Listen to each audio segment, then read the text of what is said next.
What's going on, everybody? This is Raw Dog Sports. I am Mike. That is Evo. Now, I understand everybody's shit's emotional right now, but I got a 3-point plan that's going to fix everything.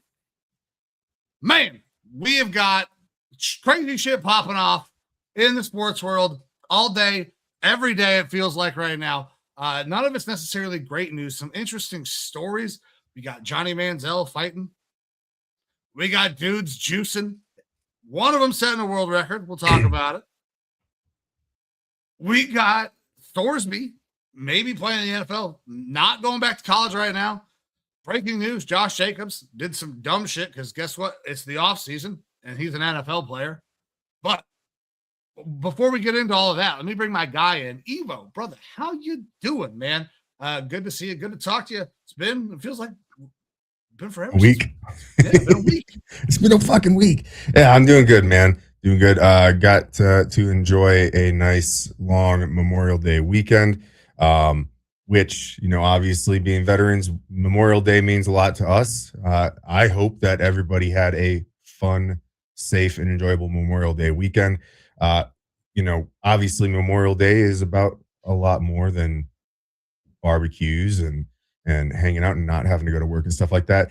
But I would say, at least in my instance, if I were to have died or something like that in combat or as a veteran or something like that, I would want a memorial celebration to be a fun time. I would want it to be an excuse for people to not have to go to work and they get to have some adult beverages or whatever you want to do and go have a good time and have it be, not necessarily a full-on remembrance, but a celebration. And that's kind of how I look at Memorial Day every time that it comes around.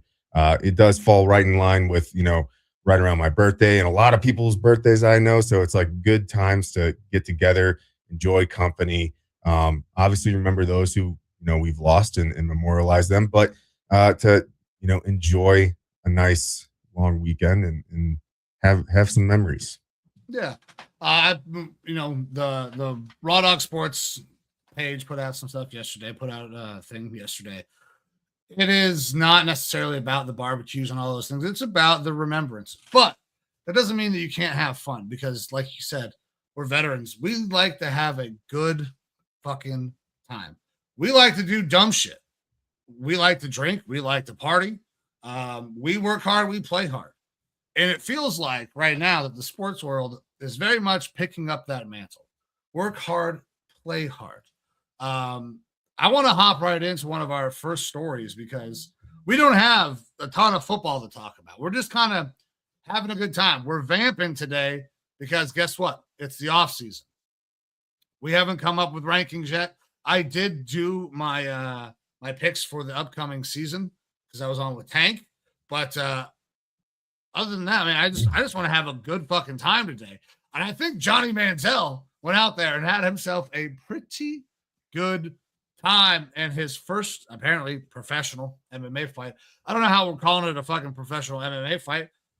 It was two dudes that doesn't look like they've ever been in a fight in their life. But Johnny Manziel went out there and was an athlete and beat somebody who was obviously not an athlete in Bob Menery. Evo, have you been able to catch this fight, the 90 seconds that it lasted, online yet? Well, I've seen bits and pieces, which I feel like was enough because the bits and pieces are essentially the fight. It's what Aiden Ross's tournament or whatever that he puts on. Look, I kind of like the idea of this, of like, it reminds me of like celebrity deathmatch I type was thing. just thinking that, dude. You know, obviously not claymation, it's a real deal, but like you get to, you know, if you got beef with somebody, you have a method of handling it other than just shit talking on social media and back and forth on Twitter or something like that, which I always think is kind of cool in today's, you know, social media landscape where it is a lot of talk and not very much action. So to get to see some sort of action, that was pretty cool. Both these guys did not, you know, obviously Bob Menery, famous for his funny videos initially, sounding like, you know, your sportscaster that would say kind of off the wall stuff. And he's grown his brand to a much different place since then and has a whole bunch of scrutiny behind him as well. And then obviously Johnny Manziel comes with his own level of scrutiny. But both these guys didn't look like athletes really at the point. Like you're seeing Manziel kind of look like, you know, former athlete bod. And dude, this movement here, like I'm getting ready to throw a grenade, but it's actually a punch. Like had me rolling from Johnny Manziel. Yeah. But you know, it's entertainment. And like I said, while I think the fights are kind of garbage in general, if I was in a position where I had a beef and I had the opportunity to throw down with someone that I think I could actually hold my own with, because I feel like my beef would probably be with a legit professional athlete or something like that. And I am a old, crusty, broken veteran right now.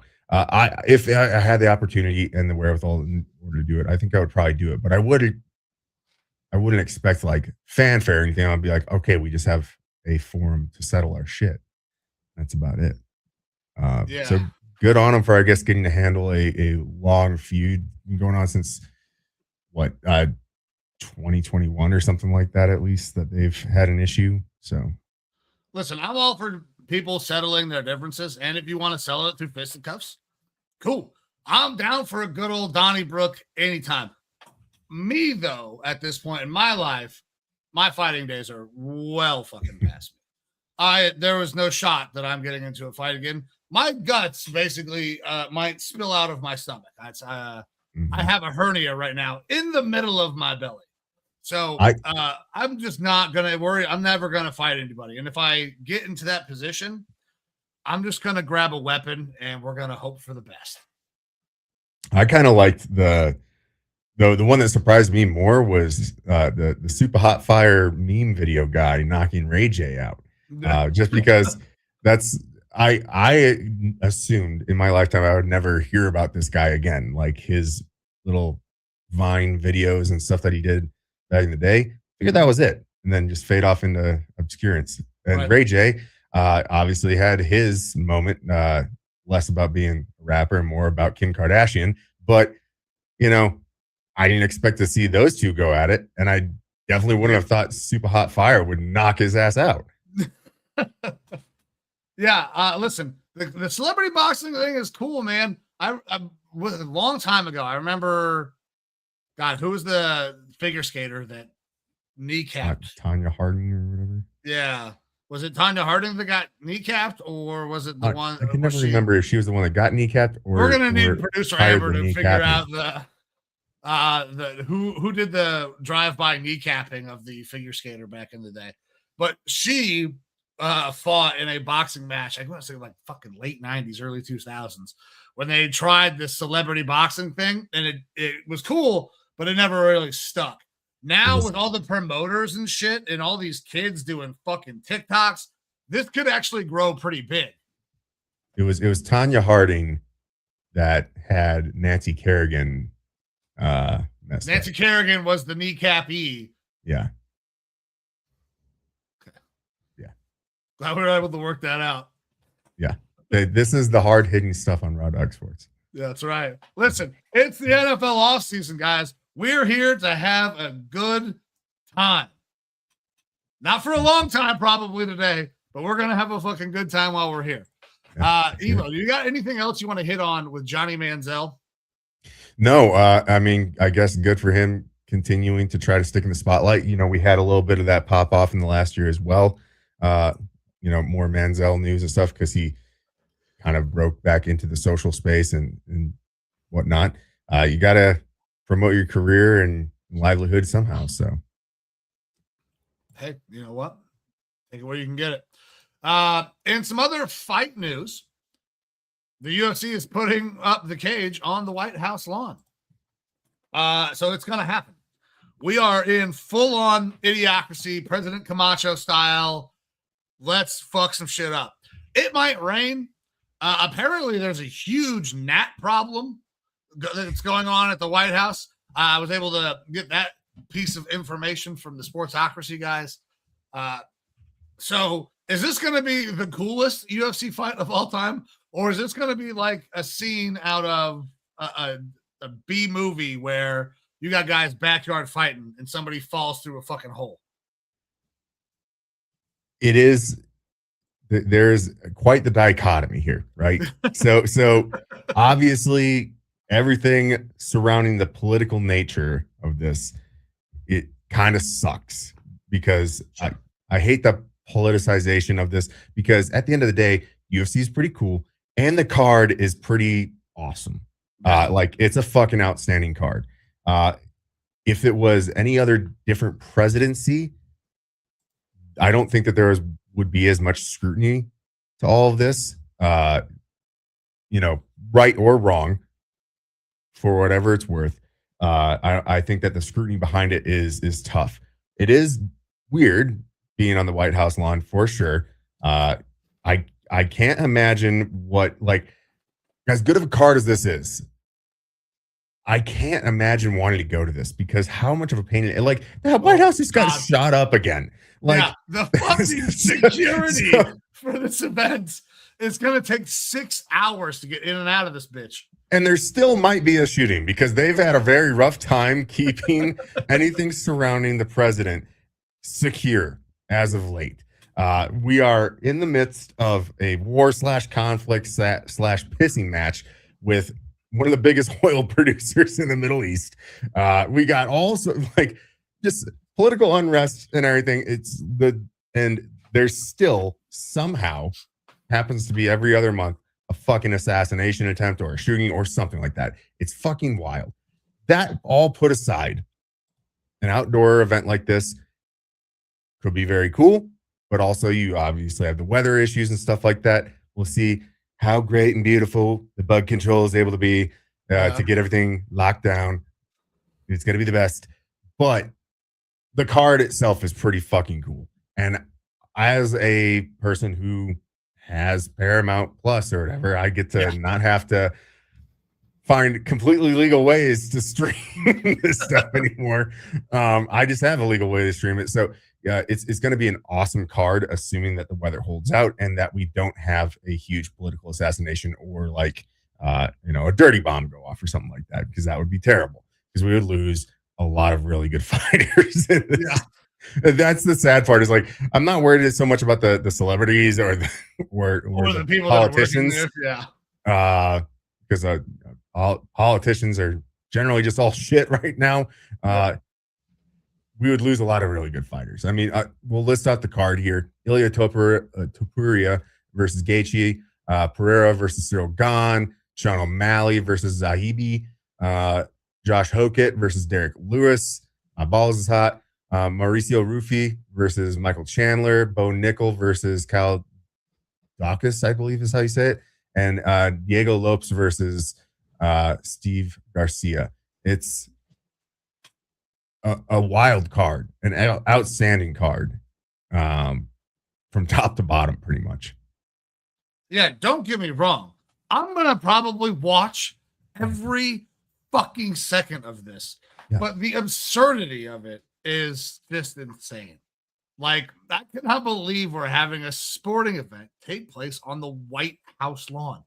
Like, for Trump's birthday, for Trump's 80th birthday. Yeah, essentially. And Flag Day. This is all lining up. Like, let's just fucking toss a ball field out in the back.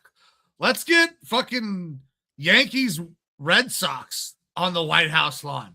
Yeah, that's we're gonna a fucking epic game right there. Fuck the ballroom. We're going to level most of the place, and we're gonna have the Winter Classic for the NHL out there. There we go. Now we're talking. Yeah. It's well, we own hockey now. America is the best at hockey. Yeah. So sorry, Canada. But that's what we do. Absolutely. It's going to be a fun card. I can't wait to hear what the commentary is like, because I have a feeling that there's going to be certain things that can and can't be said, and there's going to be a lot of wild shit that happens in this event, I feel like. Yeah. It is truly kind of a powder keg situation on so many different facets and levels.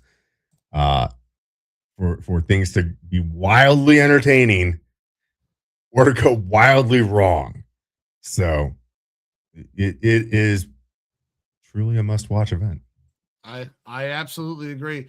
Let's turn to something that has not necessarily been must-watch. We'll get over with it quick. Major League Baseball.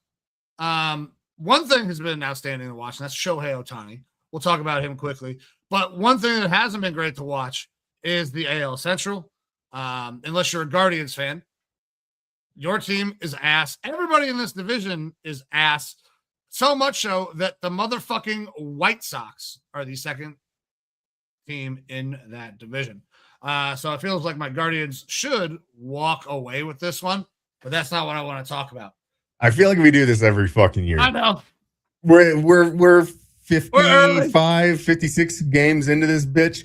We're not even like a third of the way through. So you walk away with it and you got a 3.5 game lead. Chill the fuck out. Listen, it's the White Sox that are in second place. Yeah, the fact that you got a 3.5 game lead over the Twins is maybe embarrassing. Listen, we haven't played enough games. Otherwise, we'd have a bigger lead. All right. And I'm not trying to talk shit on the Guardians. It's just a shitty fucking division here. Yeah. Except for the Guardians. But you know who's awesome? Shohei Ohtani. He's got a sub-1 ERA. I don't know if it's ever happened. Producer Amber, maybe you could hook me up real quick. Has anybody ever won the MVP and the Cy Young and the Silver Slugger in the same year? Like, because he can win every fucking award if he continues to pitch at this pace and hit the way Shohei Ohtani hits. Like, we talked about this contract when it first came out. Like, holy shit, this is an astronomical amount of money. And then he goes down with Tommy John. How could you pay this much money for just a guy that can hit, people were saying. Well, eventually he was going to come back and pitch, and now you can see what you get when you get his arm and his bat. The money makes 100% sense to me now. And, like, he could have the greatest season ever. And I feel like we've already kind of said that about him before as potentially having the greatest season ever. But he did that without pitching. What he's doing on the mound right now is absurd. The only reason he's not leading every statistical category pretty much, he hasn't thrown enough innings. He's still working back from Tommy John. But every time he goes out there, he's electric. And I'm pretty sure they've won every one of his starts. He has not lost a start yet, I believe. Yeah. We throw the term generational around in sports a lot. And most of the time, it's probably not completely warranted. I mean, generational is once in a lifetime type of player, truly special. And I don't think that there's any argument that Ohtani is truly generational. A special time to be watching baseball, specifically him, and not the AL Central, even if you're a Guardians fan. It's what he's doing is special. And it's kind of almost comical to the point now. It's like he's doing everything, and he's doing everything so well. What else can we get him to do? Like, can he be a catcher and start to just have the highest challenge win rate?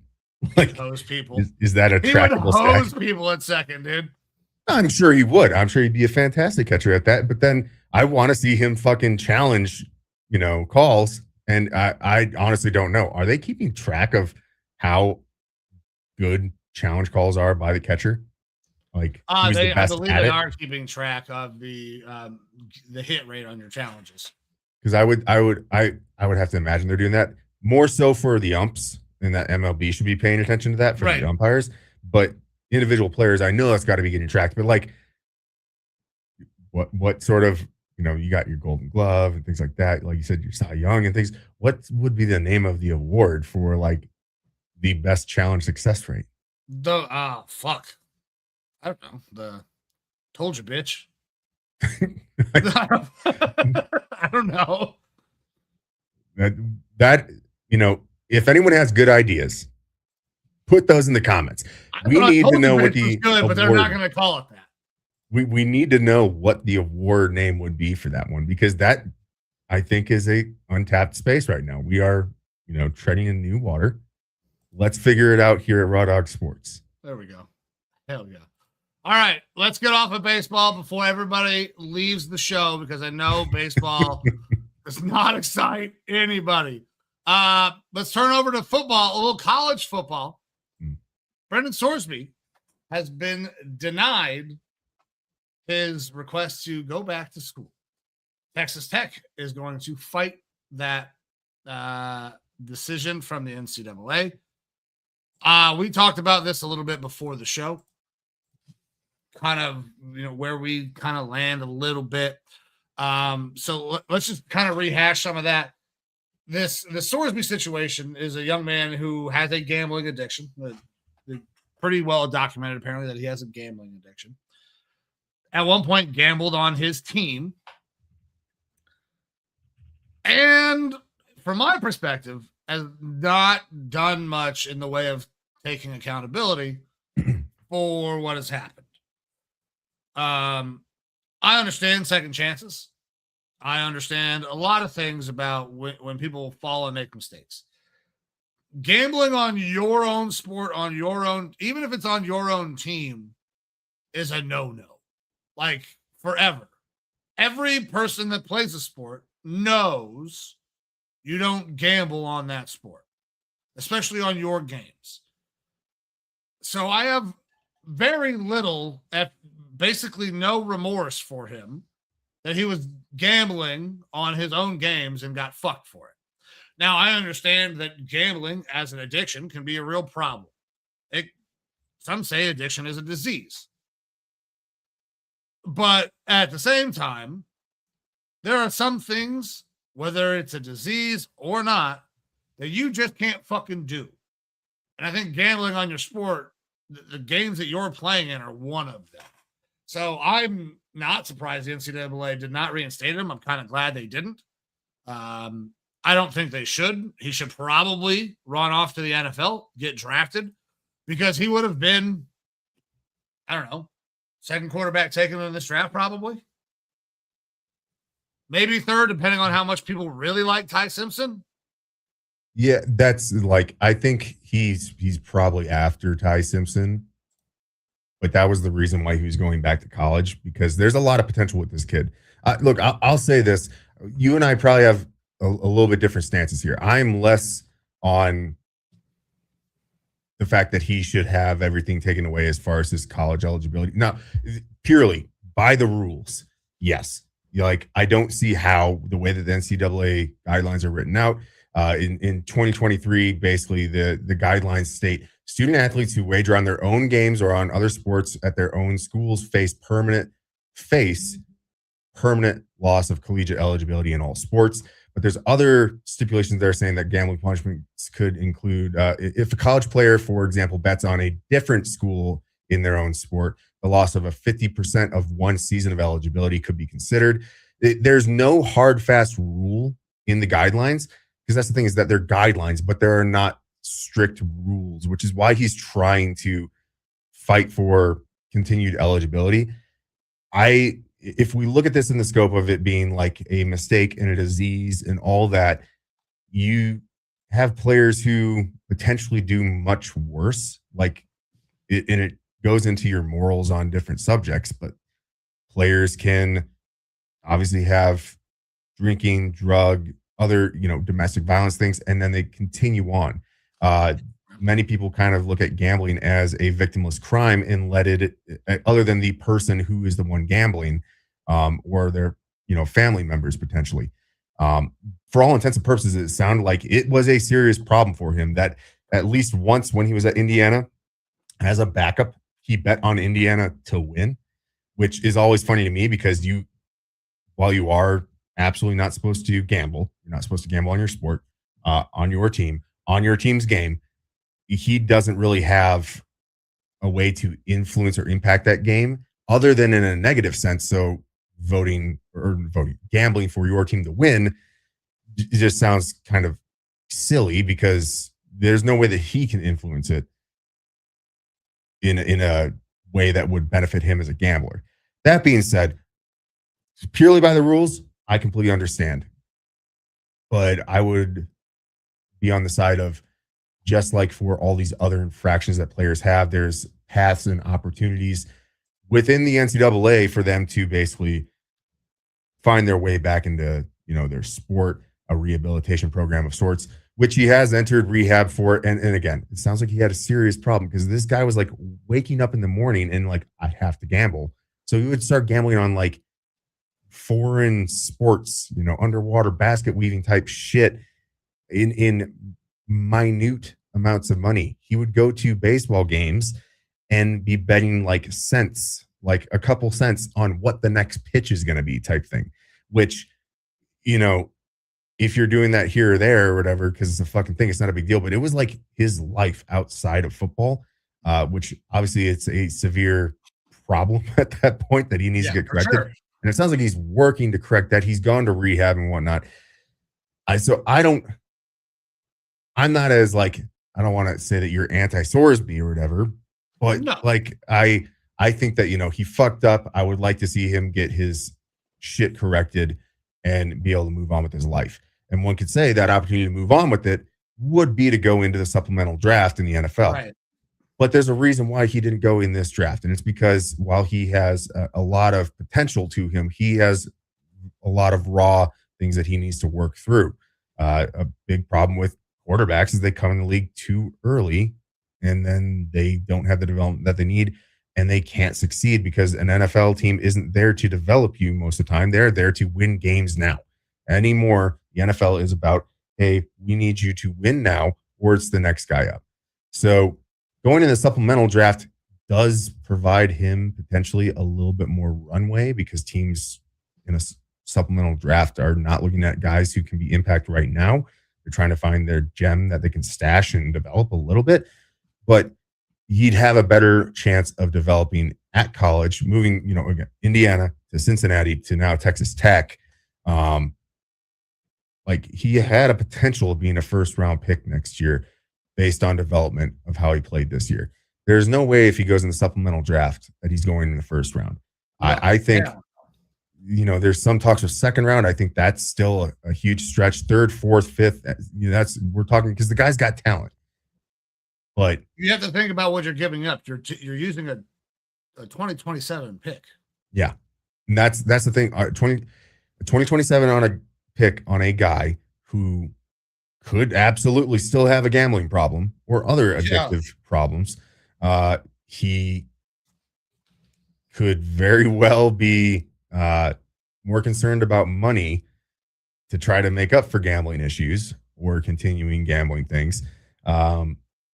He has a lot of things that still need to be developed. So it's a long shot as a regular draft pick. It's an even longer shot as a supplemental guy who is going in the supplemental draft because college football said you can't play no more. So like it's a scary predicament to be in if you're trying to draft him. But an interesting one because it seems like as of right now, that might be his only chance. Obviously, the NCAA did not approve his appeal. Texas Tech is appealing as well. He has until June 22nd to declare for the supplemental draft. It's not a lot of time. So Texas Tech has to hurry up, file this fucking appeal saying, hey, we need him. And here's why. And here's why he should be allowed. which I don't think he should be allowed because he gambled on college football. Like you should not be allowed to do college football anymore. The NFL wants to allow you to come in. Cool. It's a whole different league. Not their purview. But I think it does speak a little bit to your character. I just can't see any way that you use a high pick in 2027 on this guy, especially when you think about the amount of quarterbacks that are coming out in this next class. And since there are so many good quarterbacks and how stacked this draft feels, those second round picks are going to be really fucking good players. So using a second round pick also feels like a bit of a stretch to me. So I would agree, third round pick, sure. I think compensatory pick, third round range is what you'd be looking at. But that's still a big question mark. Like at that point, if you think that you can do a compensatory pick, you'd have to do it end of that third round, right? Because you won't know those compensatory picks till the end of the year. Right. So if you know that you have a compensatory pick coming, then it's a late third round, essentially a new in between fourth round, you would put your fourth round pick in there. And so that's kind of the range, unless it's a desperate team that's wanting to shoot for a third round pick. If you are a Pittsburgh Steelers, where you are going to be middle of the pack team, you do not have a quarterback option. You don't think that you're going to have a chance of getting one of the top guys because you're going to be middle of the pack and not be in a position to draft him. You could throw a third round pick out there and Arizona, take a shot on a guy. But I think they wouldn't do that since they just went with Carson Beck. Well, I'm not even concerned about Carson Beck. Arizona is looking at this next draft having the top pick. I mean, they're going to be hot dog shit. So they can't figure out their quarterback situation for this year because Jacoby Brissett is holding out. So, like that's Cardinals, I think, could absolutely throw their hat in the ring, but it would be a much lower. Like we're talking fourth or fifth round then. Mm-hmm. It would be more of the teams that are desperate. And honestly, how much work have the scouts done on Sorsby?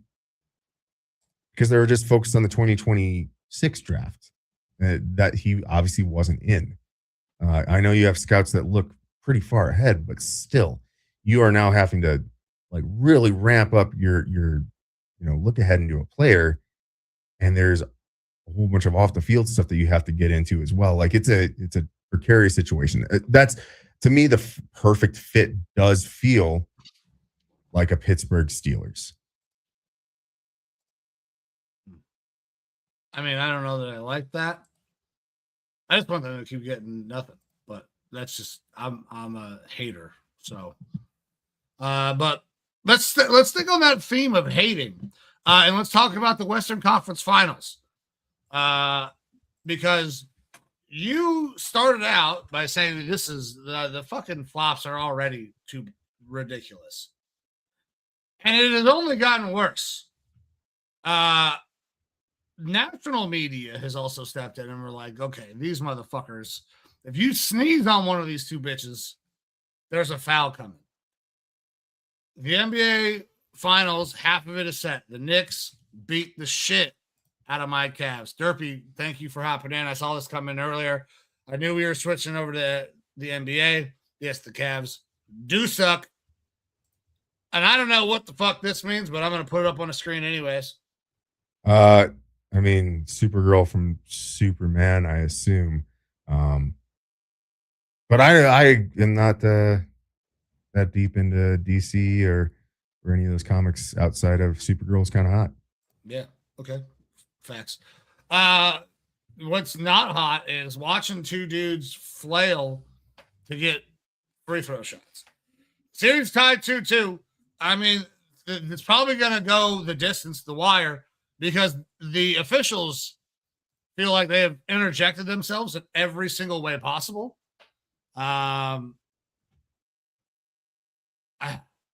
This series sucks. This is not going to be fun. And then when you get to the finals, are you worried that that's also going to kind of stink? Because one of those two teams is going to make it against the Knicks. And the Knicks played a hell of a brand of basketball against the Cavs. They were physical. They were able to fucking rebound. They could do anything they want. But if the game gets dramatically slowed down because there's a fucking foul every goddamn possession, it's going to be really boring basketball to watch. And Knicks fans have been dying to get back to the finals and possibly win one. And that's that's the biggest market in the United States. Yeah, I'm rooting for the Knicks on this one because Wemby is a flopper, not as much as SGA. It's embarrassing what's going on in the West right now. It seems like the NBA loves it. It feels like almost like with the Western Conference Finals and the West so far this entire playoff series, it feels like the whole notion of, no pub or there's no such thing as bad publicity. It's like there's so much hate towards the officiating and the flopping and all the bullshit going on there. But the NBA seems to almost be like leaning into it. So I'm confused by it. It's disgusting to me. OKC's been worse though. They've absolutely been worse. So that's at this point, I'm hoping that the Spurs make it. But if you go off of the NBA's website where they have shown which teams have made it to the finals, it shows OKC already having made the finals, which they've corrected. But just keep that in mind for gambling if you think that the league is fixed, which at this point, the way the officiating's been and how they are calling all this flop shit in the West kind of feels a little more fixed. Yeah, so the NBA is never going to beat the fixed allegations with the way the draft works. The fucking gambling scandal that took place with the referees. You're going to have a hard time convincing people that the NBA is 100% legit on the up and up. So this doesn't help. I don't know that people are thinking that it's rigged, but I can tell you that it's a boring ass brand of basketball to watch because who wants to just sit there and watch dudes take free throws? As a passive basketball fan, you're not keeping my attention.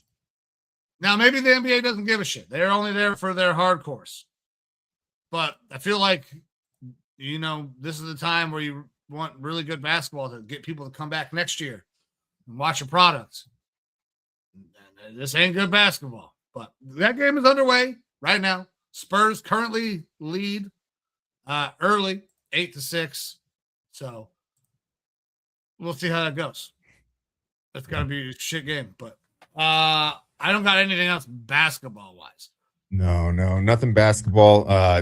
Nothing that is good for that sport right now, as far as I'm concerned.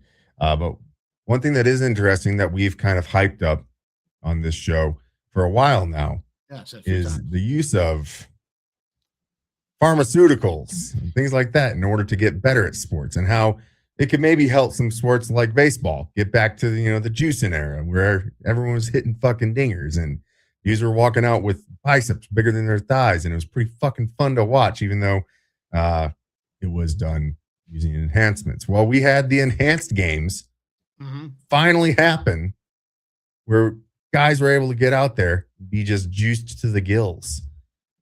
Did you watch any of it? I did not watch any of it live. I did go back and I saw some of the performances and clips. What I did see, it looked like the same shit that I always see from high performing athletes. And when I Olympic level, you would say? Yeah. And when I saw the fucking results, I was like, oh, okay.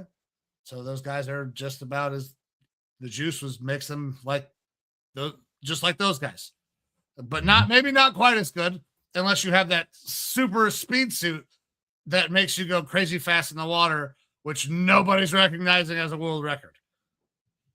So listen, I thought the enhanced games were going to be dope. I was expecting a lot of really cool shit, a lot of world records broken, and a lot of dudes didn't perform. There was a fucking few clean athletes that ended up winning at this event. So is the enhanced games a success? Is it a failure? I also want to say I do currently, I have a job that I'm trying to apply for. I do not approve of people using steroids to get better at sports. So, I think it's cool when you're an older athlete and you're an adult and you can make your own grown-up decisions. Definitely not okay for youth, though. I just want to put that out there. Yeah, this is a multifaceted conversation as far as whether or not it was successful or not. I think that the enhanced games was out there to kind of prove one of two things. The quiet part was that they were out there to prove that enhancements probably happening, whether you want to believe it or not, when it comes to Olympic level sports and athletes. Did that get proven or not? I don't know. Maybe it didn't. Also, they were very forward about being like, you don't have to be enhanced. We're just not stopping you from doing it. And that kind of proved that you don't have to be in many facets to still be very competitive. We're talking about the top 1% of athletes already. So they're already going to be really fucking good at what they do. And those enhancements may or may not help them in the margins. And I think that we saw both sides of what that could look like. But also, we have to keep in mind that the enhanced games are dealing with a lot of athletes who either weren't currently at the top of their game or no longer at the top of their game because of age, injury, things like that. So to have records be broken, of course, I think as like spectator fans, we would have loved to have seen all of a sudden just the fucking doors get blown off and records be broken left and right. But the reality is that we probably have a lot of enhancement that's already taken place, whether people want to cop to it or not. And doping now you're looking at, bro. Yeah. And now we're looking at athletes who are out of or past their prime, who are using those enhancements to maintain closer to what their prime was. So if you are the best of the best at your sport, you're probably not going to leave to go to the enhanced games. Let's just be real. And that's no knock to the enhanced games, but you aren't the biggest name in town. And there's obviously a negative connotation that can kind of come with it as well. I like that the enhanced games are giving these athletes opportunities to continue earning potentially even more than they did when they were competing in these sports in the Olympics and things like that. So was it successful or not? It depends on what your line of success is. I think in a way it was, because this was almost like a test to show what sort of level of enhancements there are currently in sports and how much enhancements truly help. And we got relevant data sets for both of those questions. So in that respect, I think it was a success. If you want to say it's only a success if we see just records being broken and doors being blown off, like I said, yeah, we didn't get as much of that. So maybe it wasn't a success in that aspect. All right. Listen, I think the concept is cool. I think that there has potential to be some really cool shit that happens. This one was kind of okay. The illegal skin suits, though, stupid. Like, if you want a juice to show me that you are like that makes an athlete better, cool. Why the fucking the idea that I'll just use a suit that makes me way better? You're not fucking Iron Man. Come on, like let's just push the limits of the human body and fucking shorten your lifespan by a decade. All right. Allegedly. All right. So yeah, we are going to do this very quickly because I got to tell you, I don't know that much. But our guy, the Canadian David Smith, hopping in here. We are going to briefly talk some puck, unless you want to interject here with some comments and things. Because I got to tell you, while I love the game of hockey, I don't know all that much about like the inner workings of hockey. I have a young man on my baseball team who I am going to shout out right now. Lied to me, told me he was not ranked. Apparently, he is the 75th ranked hockey player in all of the United States and Canada for his age group. He hasn't hit for shit this year, but we'll get him swinging the baseball bat good here soon. Appreciate you, Sam. Love you too, bud. So we're going to talk a little bit of hockey. My team, who I typically root for, is the Avalanche. This shit's over. I mean, I guess technically we have seen in the NHL a 3-0 lead disappear. It has happened. It has happened in every league except I think the NBA. So it's possible, but the Avs are fucking done. Vegas has looked, incredible. They have stomped a shithole in the Avs basically the entire way through. But I don't think that that's the hockey that our guy Dave was all that interested in. He, I believe, is a Canadiens fan. And they are still up in this bitch. Evo, have you been able to check out any of the NHL playoffs? Yeah. So Vegas so far, and that's, generally what we're talking about here. Obviously, we still have a decent series going on between the Hurricanes and the Canadiens. But this Avalanche Golden Knights series is kind of more of the outlier because the Avalanche have been absolutely fucking dominant all year. The Golden Knights have been obviously, the best, I believe, in the Pacific this year, but not by like a huge stretch. Not by leaps and bounds. By any and they haven't been as super dominant within the playoffs so far. I think that the Avalanche, and maybe this is the homer in me, going up against the Wild this last round, while they did win the series 4-1, it was the first time that they kind of got punched in the mouth, and they were fucking tightly contested through a lot of that series, despite winning the series 4-1, where I think it kind of took it out of them because they have just looked like dog shit so far versus Vegas.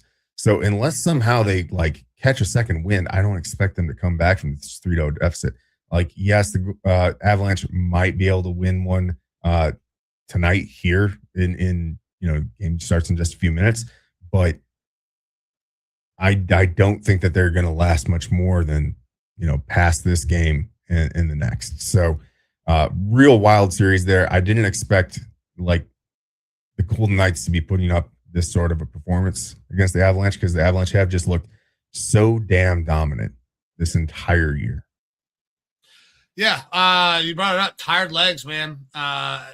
This time of year, you get into a tougher series after you've had a fairly easy go, it feels like.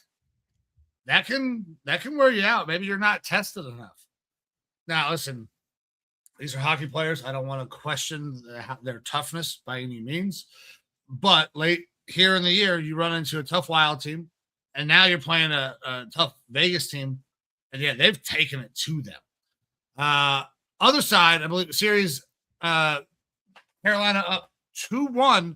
I have not been able to catch any of this series.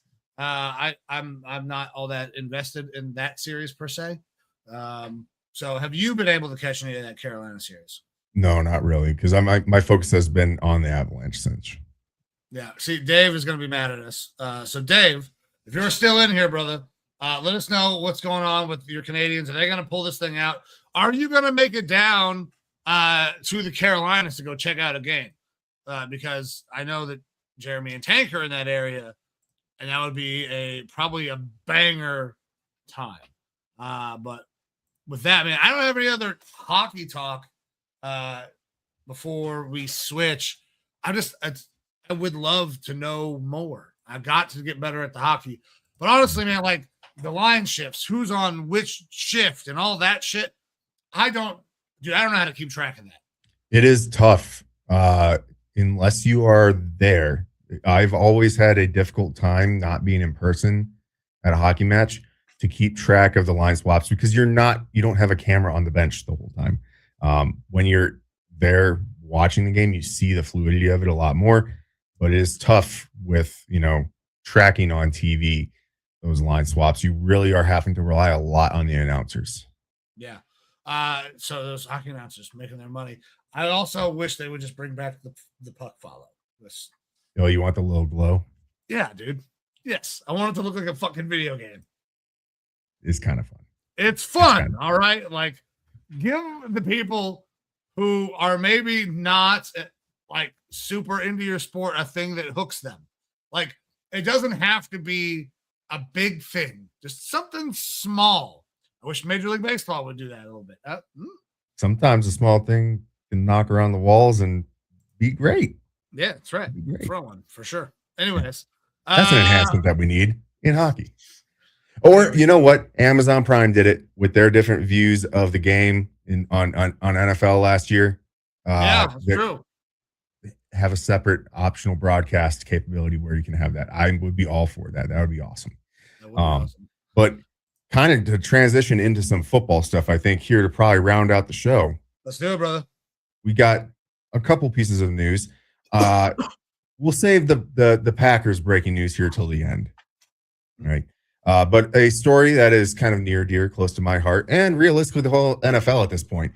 Brian Flores, our defensive coordinator for your Minnesota Vikings, is probably going to be the defensive coordinator of the Minnesota Vikings forever, because I don't think he's getting another head coaching spot at this point. I think Brian Flores has basically decided sometime after this last coach hiring cycle that, hey, the NFL has it out for me. I am seeing through this court case to the end. Fuck them all. I probably will never get a head coaching job again, and that's okay. And that's great for me because I probably don't have to worry about him looking at head coaching gigs, and he can just be our DC for as long as he wants to be, or until somehow he gets bad. But he doesn't look to be getting bad at his job anytime soon. Brian Flores, continuing in the news cycle. Last week, his legal team served subpoenas to 25 NFL teams as part of his racial discrimination lawsuit. These subpoenas basically were asking the teams about their hiring practices and things that go into the way that they look at hiring new coaches and front office members as part of his discrimination suit. Not saying that every team is racially discriminating, but probably as a way to compare and contrast certain teams that he and his class action have been going after certain teams, just to compare and contrast those things. Oddly enough, basically, I believe it is 31 teams now are involved in one way, shape, or form in this lawsuit. The one team that isn't, it's my Vikings. Weird. The place where he's still employed. Interesting. So listen, this story is never going to go away. Brian Flores probably will never go away, but he's stuck now, right? Like the only place that he can really go is the Vikings. I think at worst, he'll never get a head coaching spot. I think that to college. He absolutely could go to college. College is 100% on the table, I would think. But in the NFL, defensive coordinator, assistant head coach, those sorts of gigs are probably on the table. Is he an assistant head coach now? Because that is a upgrade. He does not have to worry about lateral movement if he gets an assistant head coach position, but still works as the DC. No, he's not the assistant head coach of the Vikings. That's the former Miami offensive coordinator that we just brought in is the assistant head coach for the Vikings. But absolutely, that could be something that, if Frank Smith ends up getting a job outside of the Vikings organization in the future, that he could be elevated to an assistant head coach. And I do think that if there is a path for him to get a head coaching spot, it would be with the Vikings. Obviously, things would have to go real haywire with Kevin O'Connell, another terrible season where they have to look at getting rid of him. And then you could potentially You're starting Kyler Murray at quarterback. It's not out of the realm of possibilities this year. More on that. I know you're holding. Listen, I get it. I know that those are your boys, and you're holding out hope. But it is realistic that Kyler Murray could lead to a really bad season. He just quarterbacked the goddamn Cardinals for the last few years, and you saw what he did there. Yeah, and look, that's probably a segment that y'all will be seeing here before too long. Yes. Where we go over why teams could be really good or why they could be complete ass, which I'm absolutely looking forward to getting into that. That being said, I think that the only spot that could possibly be a head coaching spot for Brian Flores would be the Vikings. That still, if O'Connell gets fired in season, Flores becomes the interim head coach. But then I don't know that I think the stink around him league wide would prevent the Vikings from being able to realistically look at him as an option, unfortunately, because he looks to be the part of a head coach, despite what happened in Miami, despite the Tua bullshit and things like that. Like, his players love playing for him. That's everything you hear from guys leaving Minnesota was like, Flores is fucking awesome to play for. The only guys that seem to be upset are the defensive linemen that leave, being like, no, I didn't get enough stacks because that's what I want to do for my contract. I get that part of it, but still, like, everyone seems to love him as a coach and everything. But in the wake of those subpoenas coming out, we did have news come out today that basically the Supreme Court came out. NFL tried to appeal his lawsuit, and the Supreme Court said, nah, this case is going on. It is going to trial. And that alone blackballs him. Like, the fact that there's still an active case, that's it. Now, I know you're like, yeah, he's just going to stay. But at a certain point, all of this is going to have to come to a head. Things are going to get said in open court that people are not going to fucking like. Yeah. And it will probably be the end of Brian Flores in the NFL, or there will be some sort of settlement or something that comes before that. I can't imagine that the NFL is going to be like, just go ahead and say whatever you planned on saying before. That's kind of what I think is actually going to happen. Oh, really? I think that the NFL is going to fold on this. Okay. That there's going to be a settlement. So my opinion is that they will settle as well, because they do not want Brian Flores to open his fucking mouth at all. Well, I don't think it's not about him wanting to open his mouth. Once all of this becomes public, which it will become public, none of it is going to be hidden behind doors. Like, the discovery that is going to happen, all these subpoenas, that all becomes public if it reaches court. And I don't think the NFL can allow that. No. I think that the NFL is going to be put in a spot right now where they have to fucking settle, and it's going to be a big fucking settlement, because I think Flores and everyone else that's part of his lawsuit knows that they've got the NFL bent over their fucking knee. The belt is going up, and it is ready to tan hide, and there's no stopping it if it reaches court. So I think the NFL is going to have to completely fucking give up on this to save face, because the amount of money that they're going to have to give him will pale in comparison to the bad PR that they're going to get from all the dirty laundry stuff that's going to come out. They fought tooth and nail to keep the John Gruden shit under wraps. This has been going on probably a lot longer, and I think has the potential to be way worse given the context of what the allegations are. Yeah, absolutely. So I do think that Brian Flores will stay the Vikings defensive coordinator for quite a while, but that if there is one off ramp, it would be to college, despite whether a settlement happens or not. I think that if the settlement happens, that's pretty much it. Done with the NFL as far as head coaching potential, but college don't give a fuck. No, I mean, different. And college got a lot of money. Same way I feel about the Sorsby thing. Sorsby gambled on college football. He shouldn't be allowed to play college football anymore. If the NFL wants to let him in and let him play, cool. Do that. Do your thing. Hopefully you don't gamble on that shit too, because then I think that you shouldn't be allowed to play anymore at that level. So, I get it. That two different things, two different entities. Man, it must be nice knowing that you just have the best defensive coordinator in the NFL wrapped feels up. Pretty good. Without fucking question. The only thing is, it always will come to an end. And so I think it's been yearly now.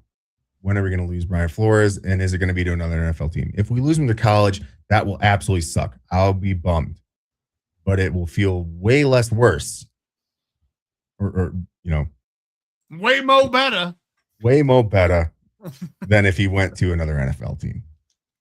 Like, I'm completely on board with that. If if I have to pick my poison, that's the poison. Is college. Yeah, college. Hey, listen, Ohio State could use a new coach probably. Possible. It's possible. Ryan Day, I don't know. We'll see. Oh my man, we got a couple more NFL stories, or was that it? I know we got one that is technically breaking news. Yeah, breaking now. And I have not had time to read through this article, but I will kind of do it as we speak. Packers running back Josh Jacobs was arrested Tuesday and booked on several domestic violence charges, according to the Hobart Lawrence Police Department. Booked on charges of battery, domestic abuse, criminal damage to property, domestic abuse, disorderly conduct, domestic abuse, strangulation, and suffocation, and intimidation of a victim. I'm not going to go ahead and continue reading this article because really what I just read is all you need to know. He's fucked. Unless you drop the charges, which is always a thing that could potentially happen. Yeah, his agent said that he vehemently denies the allegations, which is absolutely what you have to say. It's an ongoing legal situation. Everyone is innocent until proven guilty. Could this put him on the commissioner's exempt list to start the season? Absolutely. It's a hiccup that you don't want to be dealing with, right? When you have multiple teams now starting their OTAs as of today. We are getting into the true off season. But who knows what's going to come out of this? Like, I would like to sit here and be like, fuck the Packers, and this is what happens. Not that Josh Jacobs, I think, is necessarily a bad guy. I don't know. Maybe he fucking is a bad guy. But we also like to, leave the door open for the possibility that maybe someone's trying to extort money from him. Who knows? He could be like James Pierce, who absolutely did some pretty bad shit to his former girlfriend who plays in the WNBA, but now she has dropped her restraining order, and the charges sound like they're all getting dropped. Yeah, and there's video evidence of the shit happening, which is fucking crazy. Yeah, and sounds like James Pierce could play this year after the NFL probably fucking suspends his ass. So, who knows what the fuck is going to happen here? It's pretty easy to say, big black NFL player beats woman. He obviously did it because there's charges against him. Not always the case. That's right. That's a very solid point. Too often it does happen to be the case, unfortunately, in our society. But who knows with this? This is very new, very fresh. Obviously, a hiccup road bump for the Packers that they didn't want right now. But something that we'll have to continue to monitor because it could be a big turning point in this Packers season. I mean, that was a huge part of their offense, is having a good run game behind Josh Jacobs. Yeah. You know what, Evo?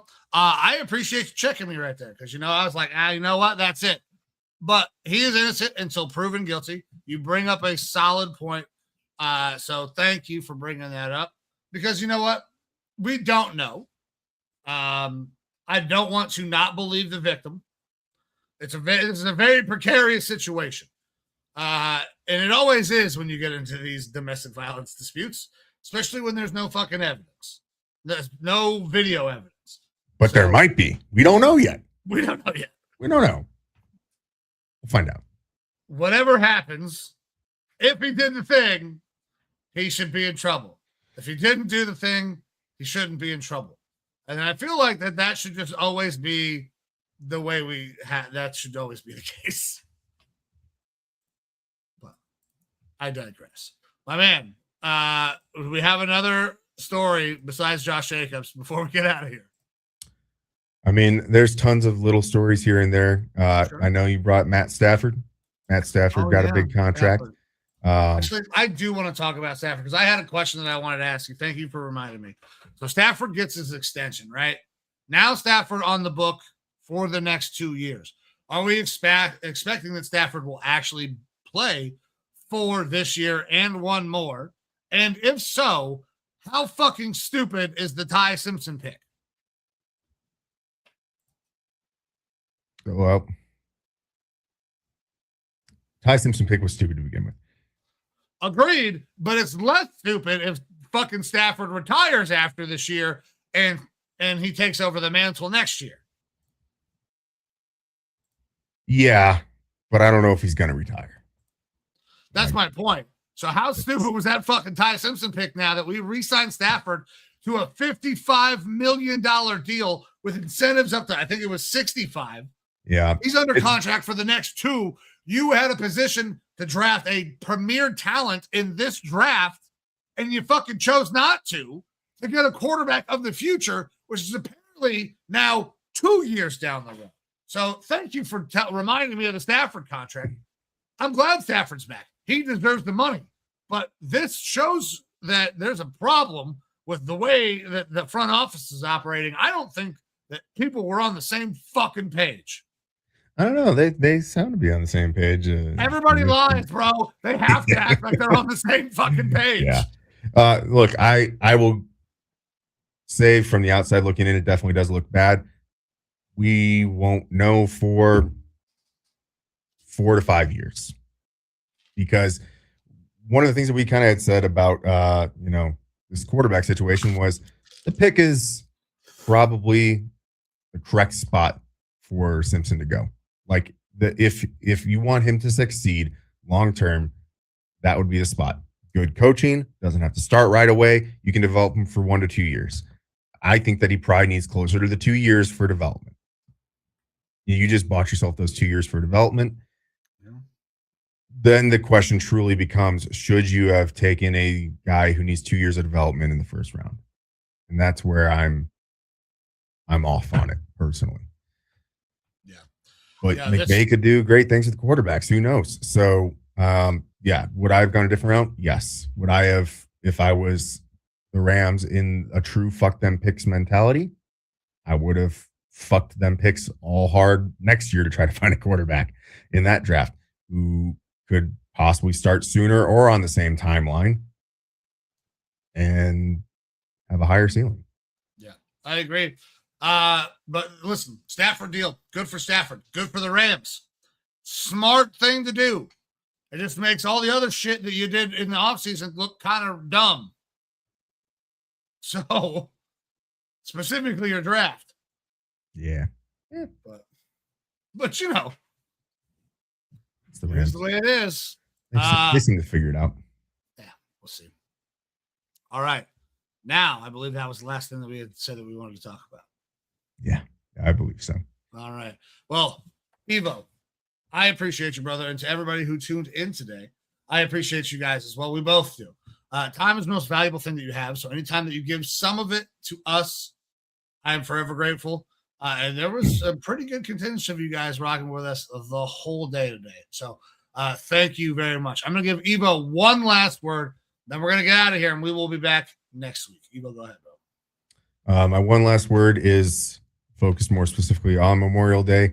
I don't know if I've done this every year or not, but in remembrance of Staff Sergeant Michael S. Lammerts and Staff Sergeant Scott H. Burgess, 170th IBCT, out of Baumholder, Germany. My first deployment. 2 individuals we lost, 2 individuals that I unfortunately had to kind of see and be a part of their end. You are remembered, and you're not forgotten. Very well said. We're going to get out of here, guys. Thank you very much. I'm Mike. That's Evo. This is Raw Dog Sports.